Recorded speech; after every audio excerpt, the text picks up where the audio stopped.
This is the Hawk. I came to give you some ideas on how to change things, how to change laws. You see, most laws are made by people who are not affected by the laws. Uh, a lot of the laws affect the people that live in the city, where there is the majority of the people.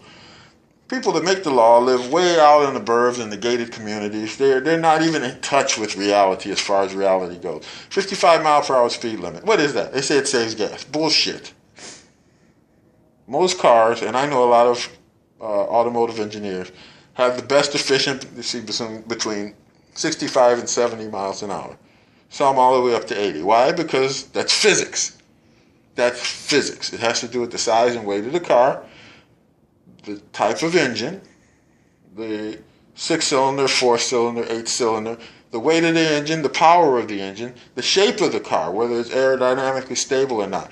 The cars at 1 mile above sea level get different gas mileage than cars that are like a mile below sea level. The thickness of the air has something to do with it. The moisture in the air has something to do with it. On rainy days, you get different mileages than you do on dry days. The number of people in there's 1,000 factors that affect gas mileage. You cannot just say, 55 miles an hour is the best. That's bullshit. If that were the case, I think 55 miles an hour translates in kilometers per hour, something like 67.289 or something like that. That means all the speed limit signs in England and Europe and in Africa and Asia and South America have to say 67.239 miles per hour. Doesn't that sound stupid?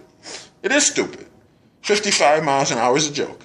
It's only there to slow you down, to give police a better chance to stop you and give you a ticket. That's all it does. Or if the police think you're doing something wrong or maybe they want you for something else, it gives them a reason to pull you over and stop you and search your car. That's the only reason that speed limit exists. If you live out in the suburbs where you don't have a lot of crime, sure you're going to believe that bullshit. You're going to believe that propaganda. It's propaganda. And when you live far away from the maddening crowd, you're susceptible to it. When you live in the city, you look at it and you go, what kind of shit is this? But the thing is, you don't have to accept it. You can change it. You can talk to aldermen. You can talk to congressmen. You can get groups together. You can push it. This is supposed to be a democratic society. Okay, then you should be able to all get together and say, hey, look, I'm as mad as hell, and I'm not going to take this anymore. I don't want to do 55. I want to do 80. And if everybody gets together and pushes this and goes to the people that they're supposed to go to, it will change. It must change. If it doesn't change, then we are no better than a communist country. If you can't get together and push a higher speed limit, why not live in a country that's communist and doesn't listen to the people? Why not listen? Why not go? Well, I mean, what's the difference? What's the difference? If this is such a great country, then you should be able to make a change. You should be able to go to your aldermen, your senators, and say, hey, look, these judges, these lawyers, they need to spend time in prison before they actually get on the bench. Hey, you can push it. Why not? There's nothing wrong with that. You can go to them and demand it. And if enough of you get together and say, hey, I want the prosecutors to go to jail for 30 days before they can get their license and before they can get their job. If enough of you pushes it, they have to do it. And I say, all of you, get together. Get on the phone right now. Find out who your representative is, who your alderman is, who your senator is, and tell them, hey, these people that are locking people up need to understand what it feels like to be locked up. You need to call your friend, call your buddy, call your mother, call your aunt, call the guy next door, even if you've never talked to the guy for the last 5 years. Say, hey, buddy, let's get together. Let's see if we can't make a change.